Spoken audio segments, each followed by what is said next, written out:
Ladies and gentlemen, this is part 2 of the July 20th, 2019 edition of the John Sunlight Show. On to state news.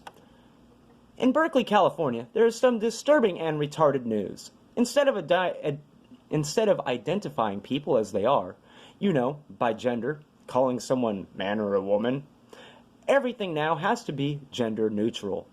This is the garbage that happens when you allow people to have sex changes because they are too stupid to know if they are born boy or girl. Now, these freaks of nature are attempting to spread their sickness to everybody across the world.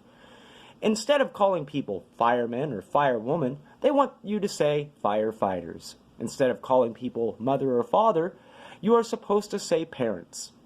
They don't even want you to say the word manhole cover, the things that cover up our sewers, because they claim that is sexist.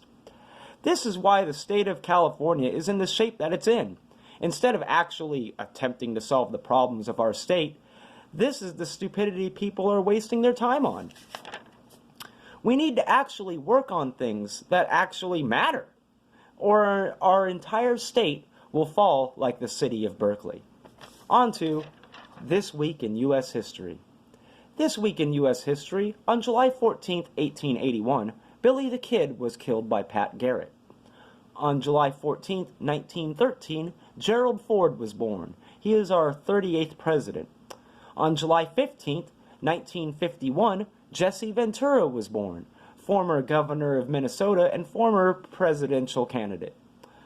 On July 16, 1945, the United States detonated its first atomic bomb during the Manhattan Project. On July 17, 1955, Disneyland first opened its doors in Anaheim, California. Well, opened its gates, I guess. On July 18, 1921, John Glenn was born, former astronaut. And on July 20th, 1969, was the first moon landing. And the sad thing about that is 50 years later, we haven't really done much since. We haven't made it to Mars, and man hasn't landed on Mars, and we've barely sent a satellite outside of our, solar system. But at least we sent a car into space. Yep, that's right. For those of you who don't know, there is actually a car in space, just floating out there for no reason. Well, on to national news. It's funny that the Democrats have no other way to fight against Trump but to call him a racist. First off, you have Democrats who complain about how illegal immigrants are treated. Then Trump asks the great question that I have asked both on this show and in my column. If America is so bad, why don't you go back to where you came from? Because he asked that logical question, he's called a racist? Now, I understand why Democrats do this. They can't defeat Trump at the ballot box. They can't argue against the great economy he's created.